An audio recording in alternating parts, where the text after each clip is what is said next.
அன்புள்ளம் கொண்ட விஆஸ்டோ டிவி நேயர்களே வணக்கம். திருவரங்கம் ஸ்ரீ ரங்கநாத துணையுடனும் பழனி ஸ்ரீ பாலதந்தாயுதபாணி அவர்களுடனும் நான் உங்கள் ஜோதிடர் வெங்கடேஸ்வரன். இப்போ நம்ம எதை பத்தி பார்க்க போறோம்னா ஜூலை மாத பலன்களை பத்தி பார்க்க போறோம். பலன்களை பத்தி பார்க்கறதுக்கு முன்னாடி எந்தெந்த கிரகங்கள் எங்கெங்க இருக்கு, எப்பப்ப பயிற்சி ஆகுது அப்படிங்கிறத ஃபர்ஸ்ட் பார்ப்போம். சூரிய பகவானானவர் மிதுனத்திலிருந்து கடகத்துக்கு ஜூலை 17ஆம் தேதிக்கு பின் மாறுறார்.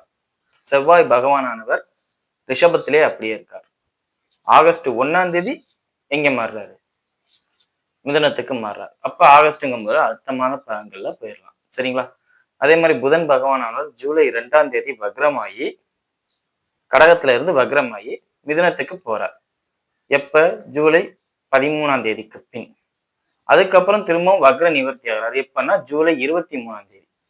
சோ வக்ர நிலையிலே கடகத்திலையும் இருக்காரு, வக்ர நிலையிலே புதன் ஆட்சி பெற்று மிதனத்திலையும் இருக்காரு, வக்ர நிவர்த்தியும் ஆகிறார். 3 நிலைகள்ல இந்த காலகட்டத்துல இருக்காரு. அடுத்தது குரு பகவானானவர் அதே கடக ராசியில இருக்கார். சுக்கிர பகவானானவர் ஜூலை 4ஆம் தேதியே பயிற்சி ஆகிறார் சிம்மத்துக்கு. சோ சுக்கிர பகவானானவர் கேதுவோட இணைகிறார். அப்ப இந்த மாதம் எந்த மாதிரியான மாற்றங்கள் சுகபோக வாழ்க்கையில இருக்க போகுது அப்படிங்கிறத பார்ப்போம். முக்கியமா அதுதான். சனி பகவானானவர் எப்பவும் போல மீனத்திலையும், ராகு பகவானானவர் கும்பத்திலையும், கேது பகவானானவர் சிம்மத்திலையும் இருக்கார். இது இந்த காலகட்டத்துல இந்த ஜூலை மாதத்துல இருக்கக்கூடிய கிரக சஞ்சாரங்கள்.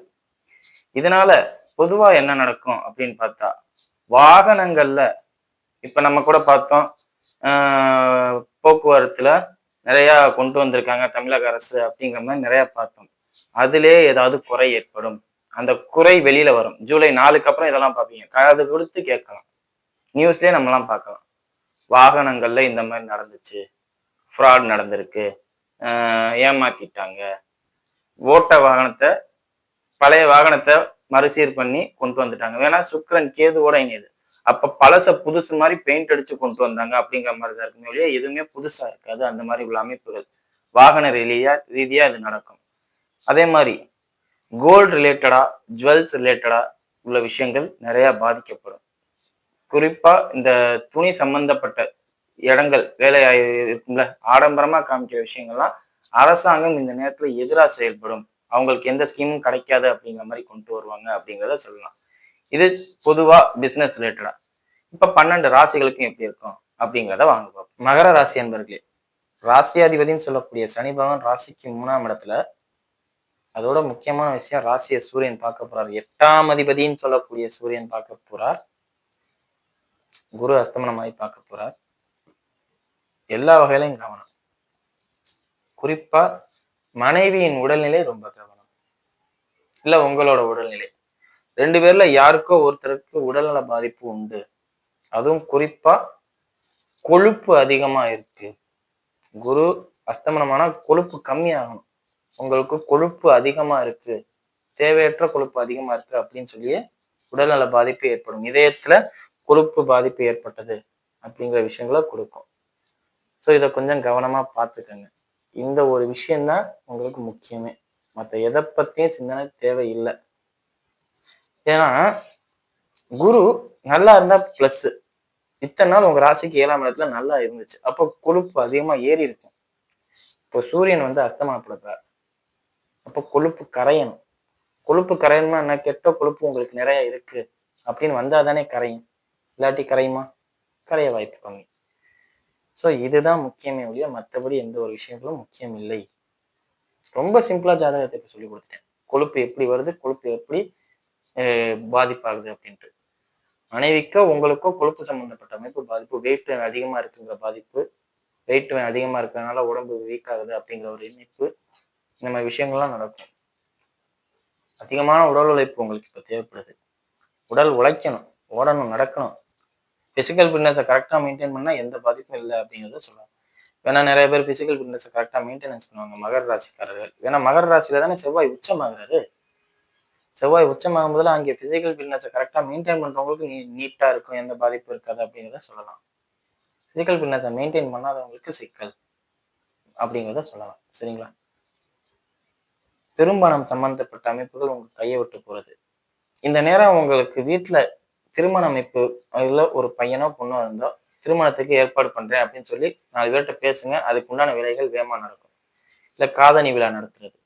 இல்ல ஏதாவது ஒரு இன்வெஸ்ட்மெண்ட் முறையான நியாயமான இன்வெஸ்ட்மெண்ட் பண்றது. ஆனா பெரும்பணம் உங்க கையை விட்டு போகணுங்கிற நேரம் இது.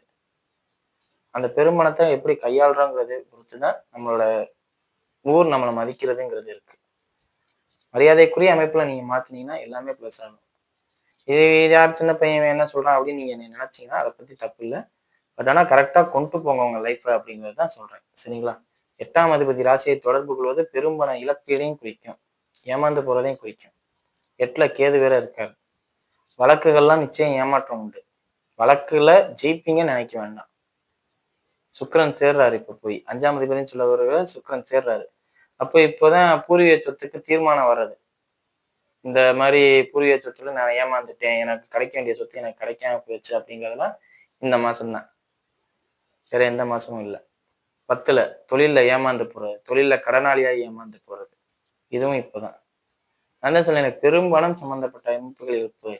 அப்ப எதுல வேணாலும் நடக்கலாம். குழந்தையை விட்டு பிரிவது 5ஆம் இடம் தான். 5ஆம் இடம் கேடுவோட சேர்றதுனால பூர்வீக சொத்து இழப்பையும் இதுதான் சொல்லுது. என் குழந்தையை நான் விட்டு பிரிக்கிறேன் அப்படிங்கிறது இதுதான் சொல்லுது. வீட்டுல இருக்க பொம்பளை பிள்ளைய கல்யாணம் பண்ணி கொடுத்தா நம்ம பிரிஞ்சுதான் வேற வழி இல்லை. ஜனனகால ஜாதகம் பிளஸ்ஸா இருந்தா இதெல்லாம் நார்மலா கிளீனா நடக்கும். ஜனனகால ஜாதகம் மைனஸா இருந்தா இதெல்லாம் நெகட்டிவா நடக்கும். இதுதான் விஷயமே. வேற எதுவும் விஷயம் கிடையாது. ஸோ இதை கொஞ்சம் பார்த்துக்கங்க, எப்படி செய்யணுங்கிறத சரி பண்ணிக்கோங்க. சரிங்களா? வாங்க நட்சத்திர ரீதியான பலன்களை பார்ப்போம். உத்திராட நட்சத்திரக்காரர்கள், உங்களால உங்க குழந்தைகளுக்கு பாதிப்பு. குழந்தைகள் விஷயத்துல ரொம்ப ஆராய்ச்சி பண்றதுனால அவங்க சங்கடப்படுறது, வேதனைப்படுறது, நீங்களும் வேதனைப்பட்டு அவங்களையும் வேதனைப்படுத்துறது. நீங்க ஒரு வழக்குல தோத்து போறீங்கன்னா அதுக்கு காரணமே நீங்களா தான் இருப்பீங்க. ஏதாவது ஒரு லேக் நீங்களே வச்சிருப்பீங்க அவங்க ஜெயிக்கிறதுக்கு காரணத்தை. ஸோ ரொம்ப நிதானம் தேவை. அவசர புத்தி இருக்கவே கூடாது. அவசர புத்தி இருந்தா மாட்டிக்குவீங்க. ரொம்ப பைத்தியக்காரத்தனமா நடந்துக்குவீங்க. ஓப்பனா சொல்லணும்னா இப்படிதான் சொல்லணும். ரொம்ப பைத்தியக்காரத்தனமா, நேர்மையா, நியாயமா நடந்துக்குவீங்க. அதனாலே எல்லா பிரச்சனையும் வந்துடும். ஊரே உங்களை அசிங்கப்படுத்துற அமைப்பும் நடக்கும். அது எப்படின்லாம் எனக்கு தெரியாது. வீட்டுல சுப நிகழ்ச்சி மாதிரி ஏதாவது ஒண்ணு செய்யுங்க. நீங்க தான் முக்கியமா செய்யணும். செஞ்சீங்கன்னா எல்லா வகையிலையும் தப்பிச்சு ஜெயிச்சு வந்துடலாம். இல்ல நான் செய்ய மாட்டேன், இவன் என்னதான் நடக்குதுன்னு பார்ப்போம் அப்படின்னா ஏதாவது ஒண்ணு உங்க பத்தி தப்பான பேச்சுக்கள் வெளியில வரும். அதுக்குதான் இந்த நடக்கும் அப்படிங்கறத சொல்லலாம். சரிங்களா? மற்றபடி எந்த ஒரு பாதிப்புமே இல்லை. எல்லாமே சிறப்பான முறையிலே அமையும், நல்ல முறையிலே அமையும் அப்படிங்கிறத சொல்லலாம். தொழில்ல நண்பர்களை நம்ப வேண்டாம். உடன் பிறந்த சகோதரர்களையும் நம்ப வேண்டாம். உங்களுக்கு எது சரியோ அதை மட்டும் செய்யுங்க. தந்தையின் உடல்நிலை ரொம்ப ரொம்ப கவனமா பார்த்துக்கோங்க. தாயாருக்கு எந்த ஒரு பாதிப்புமே இல்லை, எல்லாம் சிறப்பா இருக்கு. பூமி சம்பந்தப்பட்ட அமைப்புகள்ல ஆதாயமான பலன்கள் உண்டு. ஸோ இதெல்லாம் நல்லா இருக்கு அப்படிங்கிறத சொல்லலாம். அதே மாதிரி ஒரு வாடகை வீட்டுல இருக்கவங்க ஒரு வீட்டுல இருந்து இன்னொரு வீட்டுக்கு ஷிஃப்ட் ஆகிறதுக்கு வாய்ப்பு அதிகம் அப்படிங்கிறதையும் சொல்லலாம். சரிங்களா? அடுத்தது திருவோண நட்சத்திரக்காரர்கள். திருவோண நட்சத்திரக்காரர்களை பொறுத்தவரை நட்சத்திராதிபதினு சொல்லக்கூடிய சந்திரன் 27 நாள்ல 27 நட்சத்திரத்துக்கும் போகக்கூடியவர். 12 ராசியும் ஒரு மாசத்துல சுத்தக்கூடியவர். ஒரு முழுமையை பார்க்கக்கூடியவர். இந்த ஒரு மாசத்துல இப்படியெல்லாம் இந்த உலகம் இருக்கு. பணத்தை வச்சு, பணம்ங்கிற ஒரு விஷயத்த வச்சு இப்படியெல்லாம் இந்த உலகம் இருக்குங்கிறத அனைத்து வயதினரும் கத்துக்குவீங்க. அந்தந்த வயசுக்கு ஏத்தாப்புல அனுபவம். இந்த அனுபவம் ஒரு சிலருக்கு முன்னாடியே கிடைச்சிருக்கும். இருந்தாலும் திரும்பி அந்த மறந்துருப்பாங்க. அந்த ரெனிவல் பண்ற மாதிரி ஒரு அமைப்பை கொடுக்கும். இப்படியெல்லாம் இந்த உலகம் இருக்கு அப்படின்ட்டு சொந்தங்களை நம்ப வேண்டாம். சொந்தங்களால் தான் எல்லாமே நடக்கும். பூமி சம்பந்தப்பட்ட அமைப்புகளை ஏமாற்றம் உண்டு. பூமி சம்பந்தப்பட்ட விஷயங்கள ரொம்ப யாரையும் நம்பிக்க வேண்டாம். வாகனங்கள் பழுது பார்க்கும் அமைப்பு. கொண்டு விட்டுருப்பீங்க, சர்வீஸ் ஆயிடுச்சுன்னு சொல்லுவாங்க, கொண்டு வருவீங்க, திரும்பியும் பிரச்சனை வரும், திரும்பியும் சர்வீஸ் பண்ணுவீங்க. இந்த மாசத்துல அடிக்கடி வண்டியை சர்வீஸ் பண்ணக்கூடிய ஆட்கள்ல திருவோண நட்சத்திரக்காரர்களும் ஒருத்தர். நான் வண்டி ஆக்சிடென்ட் ஆகும் சொல்லுவேன். வண்டி சர்வீஸ் பண்ணிக்கிட்டே இருப்பீங்க இந்த மாசத்துல. ஒரு 2 வாட்டி 3 வாட்டி சர்வீஸ் சென்டர்ல கிடக்கும். இல்லை இந்த மாசம் ஃபுல்லாவே சர்வீஸ் சென்டர்ல கிடக்குற மாதிரி நீங்க வேற ஒரு வண்டியில போயிட்டு வர மாதிரி இருக்கும் அப்படிங்கிற ஒரு விஷயங்கள்லாம் நடக்கும். ஸோ இதெல்லாம் கொஞ்சம் பார்த்துக்கோங்க. மற்றபடி எந்த ஒரு பாதிப்புமே இல்லை. தந்தையின் உடல்நிலை ரொம்ப ரொம்ப எச்சரிக்கையா பார்த்துக்க வேண்டியது நீங்க தான். அதே மாதிரி தந்தை வழி உறவினர்களாம் பல போராட்டங்களை சந்திக்க போறதும் நீங்க தான். திருமணம் சம்பந்தப்பட்ட அமைப்புகள் இப்ப ஏற்பாடு பண்ற மாதிரி இருந்தா தயவு செஞ்சு இப்போதைக்கு வேண்டாம். கொஞ்ச நாள் தள்ளி போடுங்க. 7ல சூரியனும் குருவும் ஒன்னா இருக்கும் போதுல அரசாங்கத்துல இருக்க பொண்ணே உங்களுக்கு வரும். நான் இல்லைன்னு சொல்லல. அதனால உங்களுக்கு ஆதாயம் உண்டா அப்படிங்கிறத கேட்டா அது ஜனனகால ஜாதகத்தை பார்த்துதான் சொல்லுங்க ஒழிய மற்றபடி எதுவும் சொல்ல முடியாது. ஸோ ரொம்ப ரொம்ப கவனமும் எச்சரிக்கையும் தேவை திருமண அமைப்புல உங்களுக்கு அப்படிங்கிறத சொல்லலாம். சரிங்களா? அடுத்தது அவிட்ட நட்சத்திரக்காரர்கள். அவிட்ட நட்சத்திரக்காரர்களை பொறுத்தவரை நட்சத்திராதிபதினு சொல்லக்கூடிய செவ்வாய் ராசிக்கு 5ஆம் இடத்தில். காதல் எண்மண்கள் அப்படியே அலை மோதும். மன்மதனா இருக்கும்னு நினைப்பீங்க. திருமணமானவர்களுக்கு இது சூப்பர் நேரம். கணவன் மனைவி ஒற்றுமை அதிகரிக்கும். வீட்டுல சந்தோஷம் எப்பவுமே சந்தோஷ சத்தம் எப்பவும் கேட்டுக்கிட்டு இருக்கும். ஸோ இது நல்லா இருக்கும் அப்படிங்கிறத சொன்னான். திருமணம் ஆகாதவர்களாக இருக்கும் பட்சத்தில் எதிர்பாலினத்த ஒரு நெருங்கிய உறவு ஏற்படும் அப்படிங்கிறத சொல்லலாம். இந்த நெருங்கிய உறவை எப்படி பயன்படுத்துறோங்கிறது ரொம்ப ரொம்ப முக்கியம். மிஸ்யூஸ் பண்ணா எதுவுமே நல்லதுக்கு இல்லை. மிஸ்யூஸ் பண்ணாம யூஸ் பண்ணா எல்லாமே சிறப்பு அப்படிங்கிறத சொல்லலாம். சரிங்களா?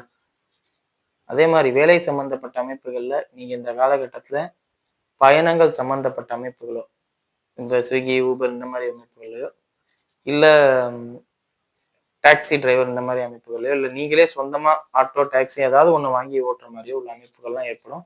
இதெல்லாம் இந்த காலகட்டத்துல உங்களுக்கு இயல்பா அமையக்கூடிய தொழில்கள். ஸோ இதை சரியா பயன்படுத்திக்கிட்டீங்கன்னா உங்களுக்கு வாழ்க்கை நல்லா இருக்கும் அப்படிங்கிறத சொல்லலாம். இதை நீங்க மூவ் பண்ற மாதிரி அமைப்புல இருந்து ஜனனகால ஜாதகத்துல மூவ் பண்ற மாதிரி அமைப்பு இருந்தா தாராளமா மூவ் பண்ணுங்க, தப்பே இல்லை. இதை தாண்டி நீங்க ஏதாவது ஒரு வழி தொழிலை தொடரணும்னு நினைச்சா இந்த காலகட்டத்துல தொட முடியாது அப்படிங்கிறது தான் நிதர்சனமான உண்மை. சரிங்களா? வீடியோ இப்பதான் ஃபர்ஸ்ட் டைம் பார்க்குறா இருந்தா லைக்ஸ் பண்ணுங்க, ஷேர் பண்ணுங்க, கமெண்ட் பண்ணுங்க. சேனலை மறக்காம சப்ஸ்கிரைப் பண்ணுங்க. வேற எதுவும் ஜோதிட ஆலோசனைக்கு கீழே உள்ள நம்பருக்கு கால் பண்ணுங்க. நன்றி.